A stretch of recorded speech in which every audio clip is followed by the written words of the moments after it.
स्वप्न पूर्ण करण्यासाठी कधीही हार मानू नका. तुमचं स्वप्न मोठं आहे ना, मग तयारीही तशीच मोठी हवी. कारण हे जग तुमच्या स्वप्नांवर हसणार आहे, पण त्याच स्वप्नांना सत्यात उतरवण्याची ताकद फक्त तुमच्यात आहे. यशस्वी लोक वेगळं काही करत नाहीत, ते फक्त इतरांपेक्षा अधिक मेहनत करतात.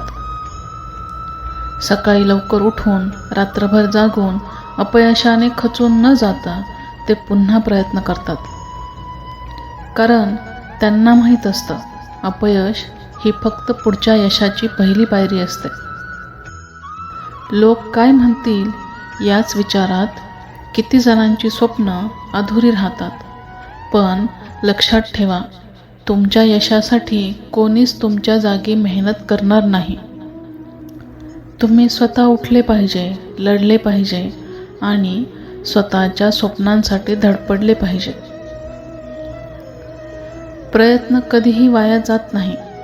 प्रत्येक पडलेला माणूस पुन्हा उठला की तो आधीपेक्षा जास्त मजबूत होतो. म्हणून पडण्याला घाबरू नका, हारण्याला घाबरू नका. एक दिवस तुम्हीही तुमचं स्वप्न सत्यात उतरवणार. तुमचं ध्येय जवळ आहे, फक्त अजून थोडा प्रयत्न करा. कधीही हार मानू नका. स्वतःवर विश्वास ठेवा आणि एक दिवस हे जग तुमच्या यशाची गोष्ट ऐकण्यासाठी थांबलेलं असेल. तुम्ही करू शकता. स्वतःवर विश्वास ठेवा.